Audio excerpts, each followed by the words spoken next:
तो फ्रेंड्स, आज हम लोग अपनी स्पेशल टॉपिक पर बात करने के लिए सुनेंगे, उसके बारे में डिस्कशन करेंगे। तो आज जो टॉपिक है वो बसंत ऋतु पर। अभी हम सभी को पता है कि हम बसंत ऋतु अभी चल रही है, और इस पीरियड में बसंत ऋतु का क्या महत्व है, क्या इफेक्ट है हमारे ऊपर, उसका हम हर एक पहलू से उसकी इम्पोर्टेंस को समझेंगे। आप सभी को ये पता ही होगा कि जो अर्थ है, जो धरती है, वो बिल्कुल अपने सीधी नहीं है। अपने क्षेत्र में, अपने एरिया में वो थोड़ी सी ऐसे टिल्ट है, थोड़ी सी झुकी हुई है। और उसका असर इसी वजह से हम धरती वासियों पर पड़ता है। वो कैसे? क्योंकि धरती जो है जब सूर्य के चारों ओर घूमती है, तो अब आप कोई चीज, जैसे अर्थ को आप कोई भी चीज देखो, आप सेंटर में मान लो कि ये चीज है। अब मैं अगर अपने हाथ को घुमाऊं ऐसे करके, तो जब हमारी दूरी इससे ऊपर चल जाती है तो हम ठंडक का महसूस करते हैं, हमें ज्यादा ठंड लगती है। क्योंकि सूर्य का क्या काम है? तेज देना। सूर्य का काम है ताप देना। लेकिन जब कोई चीज अगर सूर्य से दूर जाएगी, तो ऑब्वियसली वहां पर ठंडक होगी। बहुत सिंपल सी बात है। तो अर्थ जैसे कि इस तरह से मैं कह रही हूँ कि इस तरह से है। और जब वो घूमते घूमते, कोई चीज अगर घूमते घूमते तो ऐसे करके ऊपर की तरफ जब जा रही है वो, तो हम ठंडक का एहसास करते हैं। और उसके बाद में फिर घूमते घूमते वो फिर से जब सूर्य के नजदीक आने लगती है, तो वो गर्माहट हम फील करते हैं। तो जैसा कि आप सभी जानते हैं कि सभी पूरे अर्थ पर 4 तरह की ऋतु होती है। 4 तरह की ऋतु मतलब सीजन, हम जिसे कहते हैं, वो 4 सीजन होते हैं। पहला, सबसे पहले सीजन में अगर हम करें, तो वो होता है बसंत ऋतु। ठीक है, जिसे हम स्प्रिंग कहते हैं। उसके बाद में आता है हमारा अ, अ, ग्रीष्म, गर्मी। और उसके बाद आती है वर्षा, रेनी सीजन। ठीक है। और उसके बाद आती है हमारे, फिर से ठंड आ जाती है। और इसके बीच में आप कह सकते हो कि पतझड़ आता है। उसके बीच में प्री विंटर हम कह सकते हैं, कि जाड़े से पहले का जो मौसम आता है। तो इन सब चीजों का, मौसम का असर हम पर हर तरीके से पड़ता है। कैसे नहीं पड़ता है? कोई बताएंगे कैसे कैसे पड़ता है? आप लोग बताओ। इन सारे सीजन का असर हम पर किस तरह से पड़ता है? हर एक चीज पर पड़ता है, हमारे शरीर, हमारे मन, हर एक चीज पर पड़ता है। किस किस तरह से पड़ता है, थोड़ा आप लोग बताएं। मैंने इतनी देर तक जो समझाया, आप लोगों को समझ आया? हाँ मैम। जी। वो ग्रीष्म ऋतु में बहुत गर्मी के वजह से शरीर में वो घमरियां ऐसे होगा मैडम। हाँ, बिल्कुल। और हाँ, और वो पसीना ज्यादा, हम्म। वही है। वर्षा हम ऋतु जल्दी में थक जाएंगे। हम जल्दी थक जाएंगे। पसीना आएगा हाँ तो हमें एनर्जी ड्रेन हो रही है हमारी, काम करने का मन नहीं करेगा। नहीं करेगा, कमजोर लगेगा सुबह सुबह लगेगा। गर्मी के सीजन में। हाँ अब खान पान में भी हमारी चीजें जल्दी सड़ जाएगी, क्योंकि बिकॉज हाँ। बहुत गर्मी होगी, तो वो चीजें जल्दी खराब हो जाती है। हम्म। ठीक है। तो और दूसरे ऋतु के बारे में बात करें। और वर्षा ऋतु में मैडम बहुत बारिश के वजह से शरीर का जुकाम और सर्दी, फीवर, ये सब कुछ डिजीज होगा मैडम, हो रही है। हाँ। और ज्यादा हाँ क्लाइमेट के अंदर में ज्यादा होता है, क्या बोलते हैं, नमी रहती है। तो उसकी हाँ, नमी की वजह से भी चीजें खराब इन्फेक्शन बढ़ होती है। जाते हैं। इन्फेक्शन जी। होता है। Right, very good.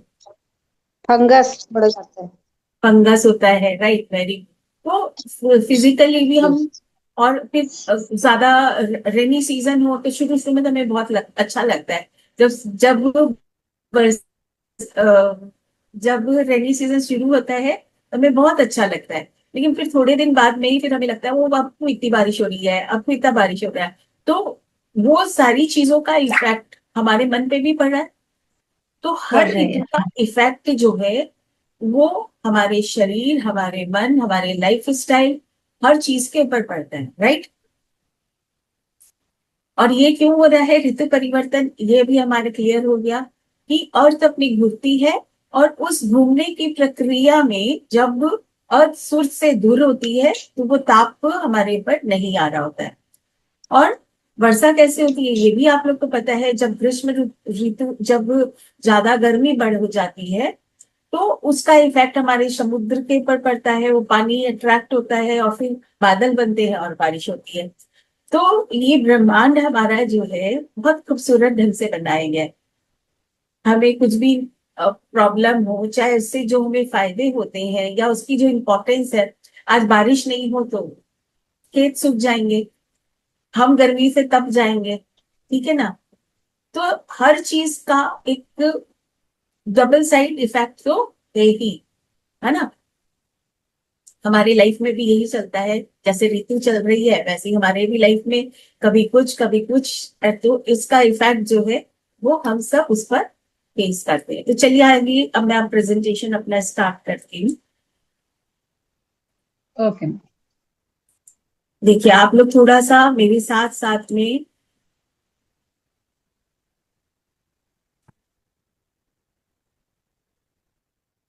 आप लोग भी डिस्कशन में शामिल हो, जिससे कि क्लास करने में हमें मजा आए।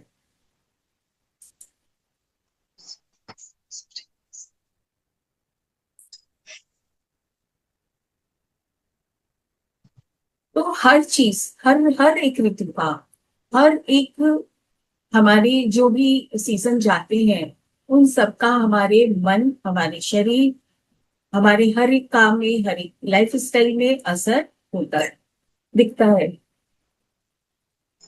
तो अभी हम जो, सॉरी,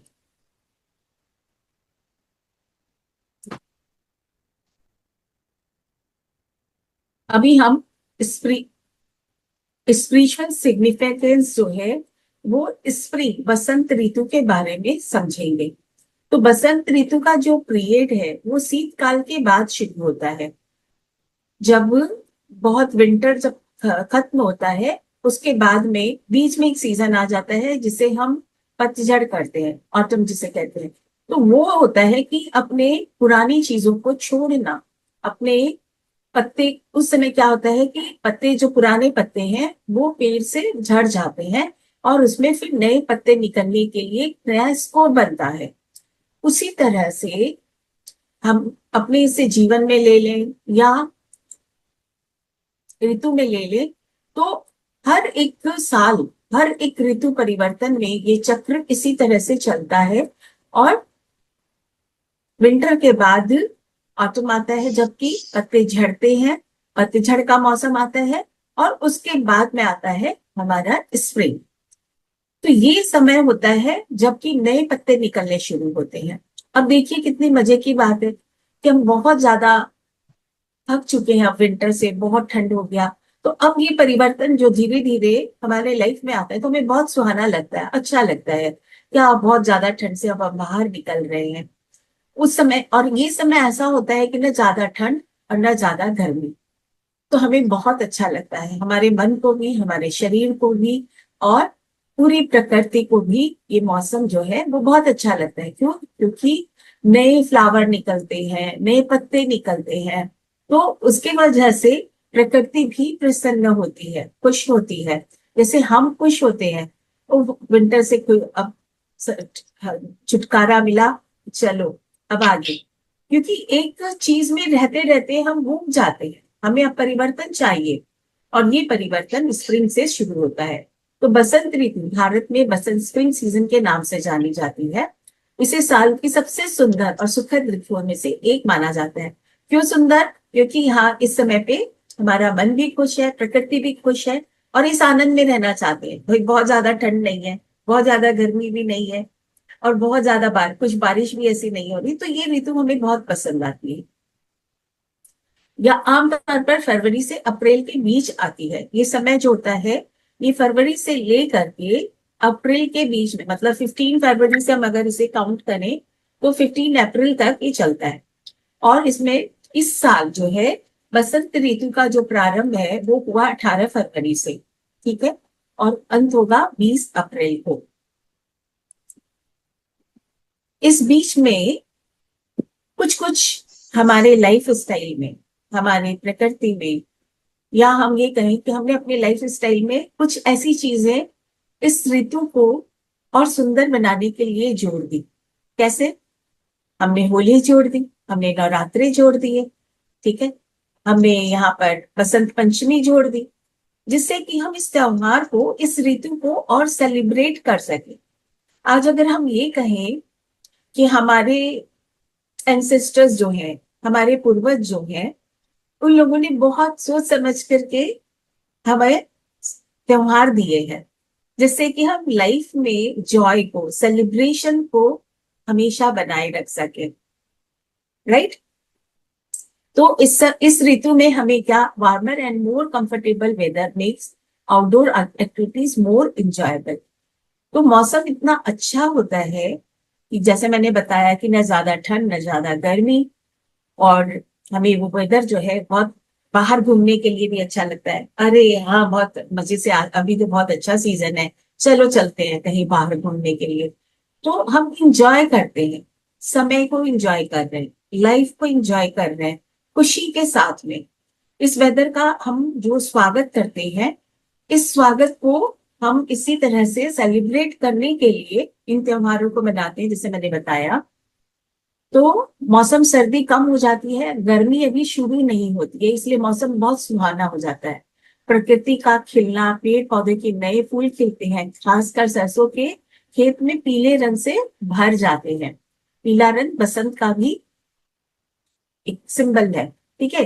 तो हरियाली बढ़ने लगती है, पत्तियां, नई पत्तियां आने लगती है, चारों ओर हरियाली छाने लगती है, ठीक है। तो स्प्रिंग जो है, बसंत ऋतु जो है, is not just a change in weather, it carries deep spiritual meaning in Indian tradition. It symbolizes renewal, positivity, knowledge and inner awakening.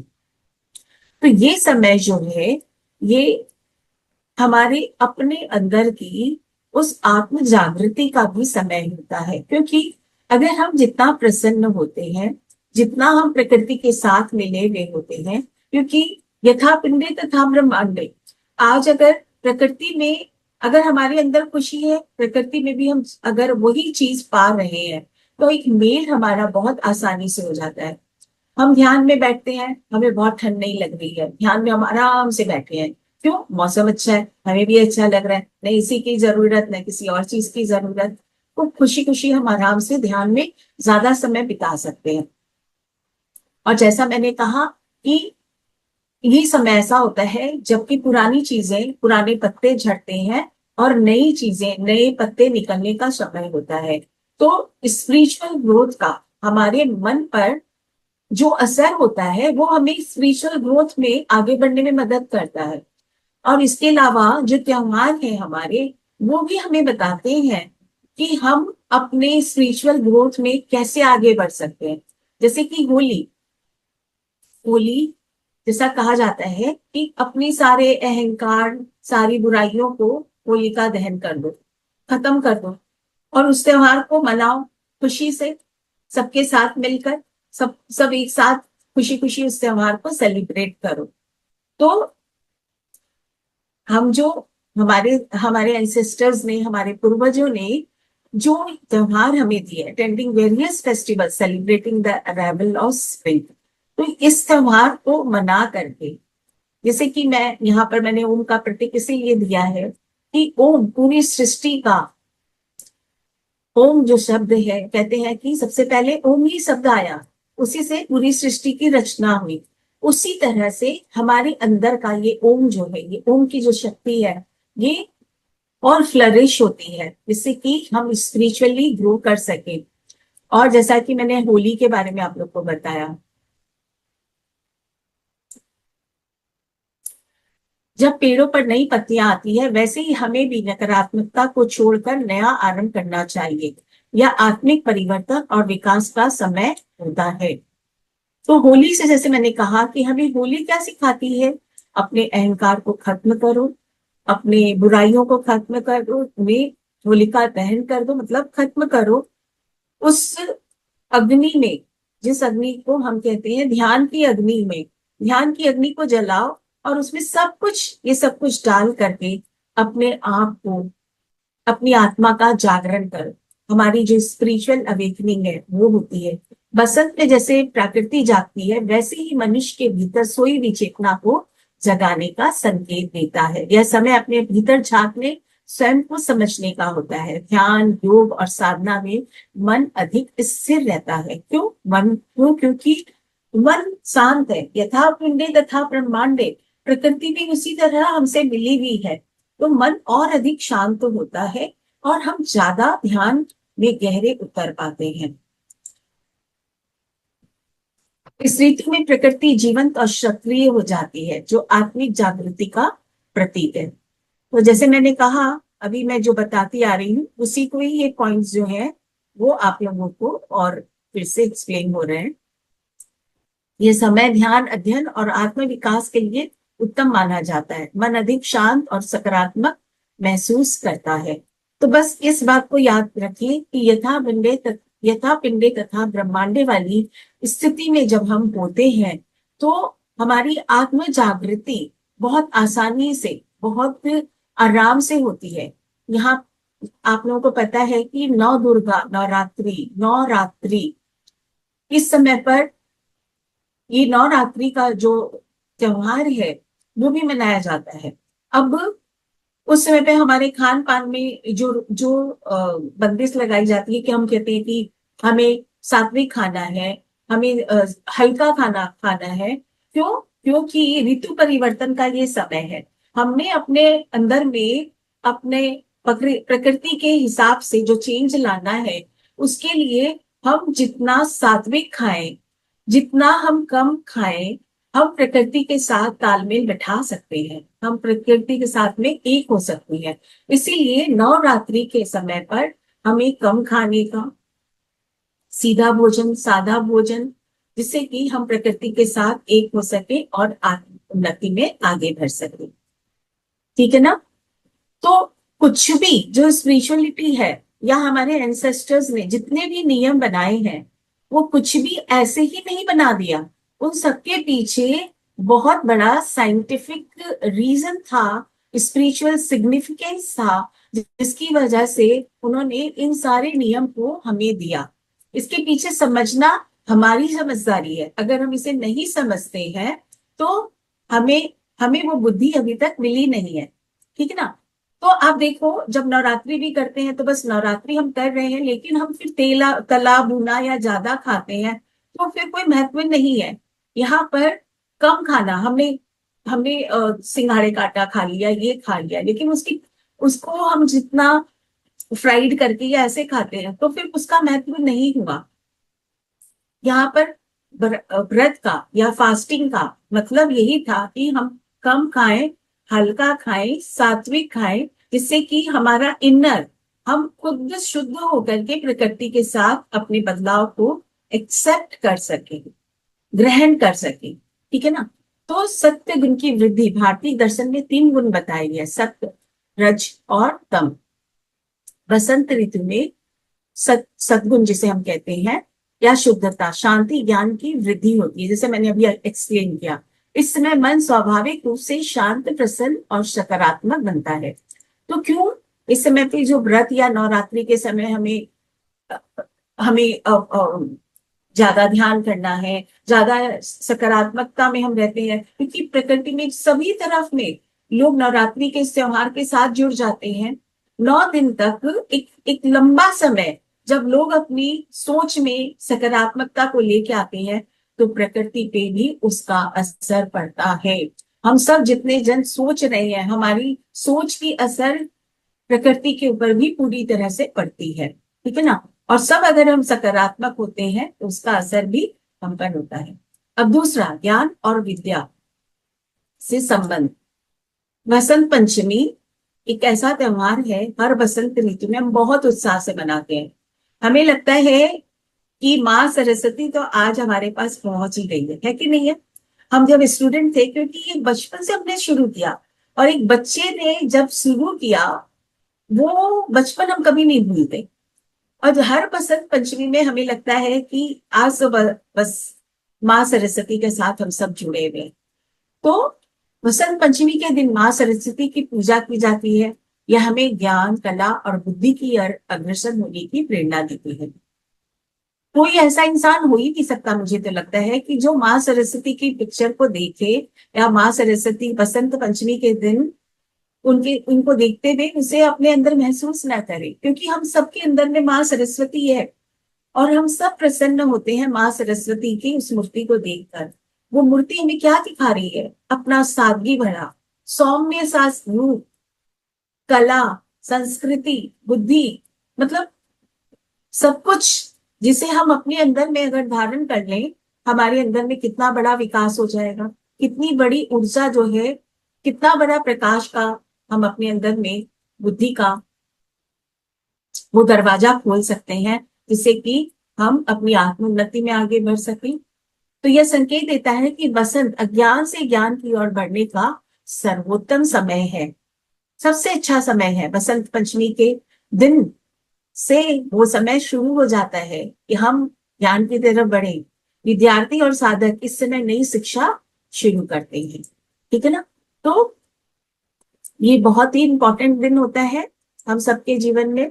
और इसके अलावा इस समय पर क्या होता है, होली से मैं पहले भी आप लोग को बता रही थी कि होली का त्योहार हम मनाते हैं। दिव्य आनंद का उत्सव होली, प्रेम, आनंद और एकता का प्रतीक। रंगों का यह त्योहार अहंकार, भेदभाव को मिटाकर एकता का संदेश देता है। तो अपने सारे अहंकार सब कुछ जला दो, भस्म कर दो, और उस वननेस में आ जाओ, जब आप सबके साथ अपने आप को जोड़ सको, एक जैसा देख सको। कैसे देख सकते हैं? अहम ब्रह्मास्मि तत्वमसि, तुम भी वही हो। ये कैसे आएगा? जब हम ध्यान करेंगे। तो ध्यान की अग्नि में अपने आप को भस्म करते हुए इस ज्ञान तक पहुंचना कि अहम ब्रह्मास्मि तत्वमसि, तुम भी वही हो। जब हमें ये ज्ञान आ जाता है तभी हम मुक्ति की ओर बढ़ते हैं। उससे पहले तुम, मैं तुम करते करते हमारा अहंकार खत्म नहीं होता। तो होली केवल रंगों का त्योहार नहीं, बल्कि आध्यात्मिक शुद्धता, नवीनीकरण, बुराई पर अच्छाई की विजय का प्रतीक है। यह आत्मा को ईश्वर के प्रेम और पवित्रता के रंगों से रंगने, अहंकार को जलाने और क्षमा के माध्यम से पुराने गिले शिकवे भुलाकर नए आध्यात्मिक जीवन की शुरुआत करने का संदेश देता है। तो होली से हमें क्या सीखना चाहिए, क्या लेसन लेना चाहिए? इसी समय होली भी ये त्योहार आती है जबकि हम अपनी नई शुरुआत कर रहे होते हैं। तो अपनी पुरानी चीजों को भूल कर, अपने अहंकार को मिटाकर अब नए प्रकाश की ओर भेजे, क्योंकि आपको माँ सरस्वती का आशीर्वाद अब मिल चुका है। आप विद्या के, आप ज्ञान के रास्ते में, प्रकाश के रास्ते में अब आगे बढ़े, ठीक है ना। तो होली से पहले होलिका दहन होता है, जो बुराई के नाश का प्रतीक है। हमें सिखाता है कि अपने भीतर की ईर्ष्या, क्रोध, अहंकार को जलाकर समाप्त करें, ठीक है। अब है संतुलन और सामंजस्य। बसंत ऋतु में प्रकृति में संतुलन देखने को, ये एक बहुत इंपॉर्टेंट बात भी और है। बसंत ऋतु में प्रकृति में संतुलन, बैलेंस देखने को मिलता है। ना अधिक ठंड होती है, ना अधिक गर्मी होती है। यह हमें जीवन में, भावनाओं में, विचारों का संतुलन बनाए रखने की सीख देता है। तो ये ऋतु बहुत इंपॉर्टेंट है। यहाँ पर हमने क्या क्या सीखा? हमने सबसे पहले अपने अंदर सुधार करने की सीख ली। हमने उन बुराइयों को छोड़ने की सीख ली। और उसके बाद में ये मौसम जहाँ की हम बैलेंस होते हैं, एनर्जेटिकली हम बैलेंस होते हैं। आप 7 दिन जो 7 नवरात्रि करते हो, उसमें आपकी ऊर्जा हर एक चक्र पर बैलेंस होते हुए आगे की ओर बढ़ती है। तो ये कितना इम्पोर्टेंट जो ऋतु है, क्योंकि प्रकृति हमें पूरा सपोर्ट दे रही है। मेन सबसे बड़ी चीज क्या है, हम प्रकृति से कभी लड़ रहे होते हैं, ज्यादा ठंड है तो हम लड़ रहे हैं, ज्यादा गर्मी है तो लड़ रहे हैं, ज्यादा बारिश है तो लड़ रहे हैं। लेकिन बसंत ऋतु में हम जैसे हैं वैसे ही प्रकृति को हम महसूस कर रहे हैं। हमें लड़ने की जरूरत नहीं है, हम दोनों बैलेंस है, एक ही जैसे हैं। हमें वो ठंडक महसूस उतनी ही हो रही है जितनी हमें चाहिए, बहुत ज्यादा नहीं, नहीं गर्मी। तो उसी तरीके से यह हमें जीवन में भावनाओं में विचारों का संतुलन बनाए रखने की सीख देती है। हम अपने एनर्जेटिकली अप डाउन होते रहते हैं, और नौ दुर्गा के बीच में हमें समझ में आता है कि हम अपनी हर एक चक्रा को कैसे बैलेंस कर सकते हैं। अपने हर चक्रा को बैलेंस हम रख करके, संतुलित रख करके अपने जीवन को हम कैसे सुंदर बना सकते हैं। तो कितनी इंपॉर्टेंट ये ऋतु है, जो हमें इस ऋतु के समय आने वाले जो फेस्टिवल है, जो हमारे त्योहार है, उनसे जोड़ती है और अपने आप से जोड़ती है। तो ये शांति और सामंजस्य का संकेत देती है। ठीक है। उसके अलावा फैमिली एक्टिविटी आप अपने रिलेशनशिप अच्छे कर सकते हो। क्यों? क्योंकि जब मौसम आपको सपोर्ट कर रहा है, आपको घूमने फिरने का मन करेगा, आपको बाहर जाने का, अपनी फैमिली के साथ एक अच्छा क्वालिटी टाइम स्पेंड करने का मन करेगा। क्योंकि बहुत गर्मी हो तो भी हम बस प्रकृति के साथ नहीं जा सकते, ज्यादा ठंड हो तो भी नहीं, और ज्यादा बारिश हो तब भी नहीं। लेकिन ये ऋतु ऐसी है जब हमें प्रकृति के साथ, और हम जितना प्रकृति के साथ जुड़ते हैं उतना हम अपने साथ जुड़ते हैं। क्योंकि प्रकृति जो है वो प्रेजेंट मोमेंट में है। प्रकृति जो है क्योंकि बहुत सात्विक है, और जितना हम प्रकृति के साथ रहते हैं, जितना हम प्रकृति में जाते हैं, उतना ज्यादा हम अपने आप को सात्विक और शांत कर सकते हैं। कहते हैं साल में एक बार कम से कम आप प्रकृति में जरूर जाएं, घूमने जरूर जाएं, जिससे कि अपने आप को रिफ्रेश कर सकें। तो यही वह ऋतु है जब हम अपने आप को रिफ्रेश कर सकते हैं, अपने फैमिली के साथ अपने रिश्ते भी हम सुधार सकते हैं। राइट। प्रकृति और आत्मा का संबंध बसंत हमें यह सिखाता है कि हम भी प्रकृति का ही एक हिस्सा है। जब हम प्रकृति के साथ जुड़ते हैं तो मन की शांति दूर हो जाती है। यह हमें सरल, संतुलित और प्राकृतिक जीवन जीने की प्रेरणा देता है। ठीक है ना। बनावट से दूर। जब मैं कभी भी पहाड़ों में जाती हूँ, प्रकृति में जाती हूँ ना, मुझे लगता है मैं उनमें बट गई हूँ, बिखर गई हूँ, मेरा अपना कोई अस्तित्व ही नहीं है। उस समय मुझे इतनी खुशी होती है, ऐसा लगता है मेरा सब कुछ निकल कर प्रकृति में विलीन हो गया है। तो ये क्या है? कोई बनावटी नहीं, आज हमें ये सजना है, आज हमें ये पहनना है, ये करना है, कुछ भी नहीं, बस सिर्फ खुशी और शांति, आनंद। ऐसा आनंद जिसको मैं अपने वर्ड्स में एक्सप्लेन ही नहीं कर सकती। इससे ज्यादा और क्या चाहिए हमें? ऐसा आनंद हमें अगर धरती पे बिना कुछ खर्च के मिल रहा है तो और क्या चाहिए? तो यही है, यह हमें सरल, संतुलित और प्राकृतिक जीवन जीने की प्रेरणा देता है। जैसे आप हो उसमें आप खुश कैसे हो सकते हो? बिल्कुल प्राकृतिक रूप से ये खुशी। आप पहाड़ों में चल जाओ, आपको ऐसे लगेगा मैं बिखर गई हूँ सब पहाड़ों के बीच में। पेड़ पौधों, ग्रीनरी में चल जाओ, आप जहां भी प्रकृति में पूरी तरह जाओगे, आपका मन खुश होगा ही होगा। अब है पीले रंग का महत्व। बसंत ऋतु में पीला रंग प्रमुख होता है, जो ऊर्जा, ज्ञान और सकारात्मकता का प्रतीक है। पीले वस्त्र पहनना शुभ और आध्यात्मिक रूप से लाभकारी माना जाता है। तो पीला, ये वर्ष भी क्या है? ये वर्ष भी सन का ही है। ठीक है। तो पीला जो है वो रंग होता है नई ऊर्जा का। हमारे मणिपुर चक्र का कलर क्या है? पीला रंग है। और वो क्या है? न्यू क्रिएटिविटी, आनंद का, जॉय, एक नई ऊर्जा का। जब हम अपने मणिपुर चक्र में पूरे संतुलित अपने आप को महसूस करेंगे, तो आपका स्वास्थ्य भी अच्छा रहेगा, बिकॉज आपका मन प्रसन्न है, शरीर भी प्रसन्न है।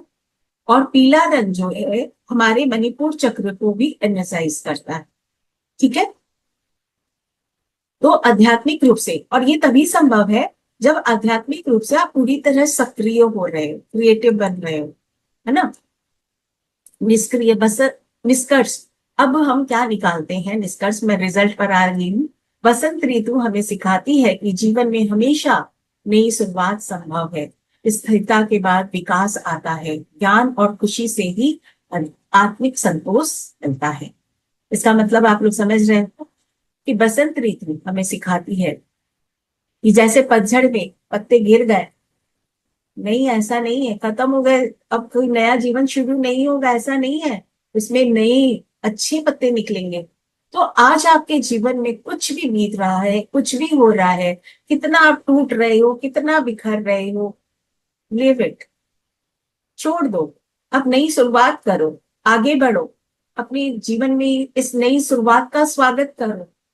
तो स्थिरता के बाद विकास आता है। जब हम स्टिल होकर के अपने आप को, अपने पास्ट को देखते हैं, और पास्ट में हमें जो छोड़ना है, हम जब उसे छोड़ते हैं, तो वो स्थिरता आपको नए रास्ते में आगे ले जाती है।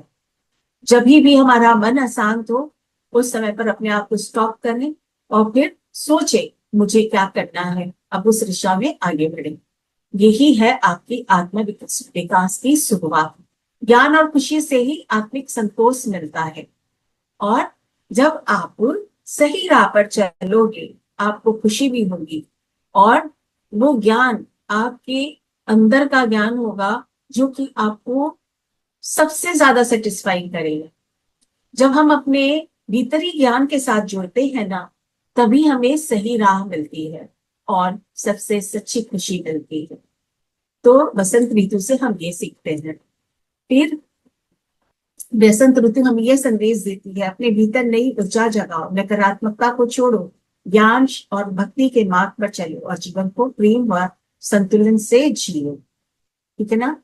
तो यहाँ पर भी जो मैंने इससे पहले बात समझाई कि पुरानी ऊर्जा जो अब खत्म हो रही है, उसके लिए रोना नहीं है। जो भी लास्ट पास्ट में हुआ, उसको पुश करो, खत्म करो, अपनी नई ऊर्जा, नई नई शक्ति, नई ऊर्जा के साथ जुड़कर अपने आगे बढ़ो, और ज्ञान और भक्ति के मार्ग पर चलो। यहाँ पर भक्ति का मतलब सरेंडर है।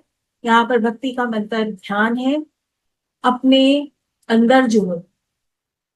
तो ज्ञान और भक्ति के मार्ग पर सरेंडर भाव, जो कि खुद को जानना, जब तक संभव नहीं होता, हम खुद को नहीं जान पाते, हम पूरी तरह से सरेंडर कभी नहीं होते। मैं कर रहा हूं, मैं हो कर रहा हूं, ये सारी चीजें कभी खत्म नहीं होती। लेकिन जैसे ही हमारे अंदर में ये सरेंडर भाव जन्म लेता है, हमारा सारा अहम खत्म हो जाता है, और जीवन को प्रेम व संतुलन से जीना आ जाता है। जीवन को हम कैसे जिए, कैसे हम सबको क्षमा करें, कैसे माफ करें, कैसे हम खुशी खुशी जी सके, वो तभी आप समझ पाते हो जब आपका सरेंडर भाव जन्म लेता है। ठीक है। तो यही था आज का प्रेजेंटेशन। और जैसा कि मैंने बोला कि ये समय सबसे सुंदर समय है जब हम ध्यान में गहरे उतर सकते हैं, क्योंकि प्रकृति हमारे साथ है, पूरा ब्रह्मांड आपके साथ में है। और गहरे, जितना हम गहरे अपने अंदर उतरते हैं, हम सभी जानते हैं कि उतना ही आनंद, उतनी ही हम अपनी ऊर्जा को संतुलित, बैलेंस कर सकते हैं, अपने चक्रास को बैलेंस कर सकते हैं, अपनी पूरी एनर्जी को हम सकारात्मक बना सकते हैं। ठीक है ना। अपने आप को रोग मुक्त कर सकते हैं, अपने शरीर को स्वस्थ कर सकते हैं।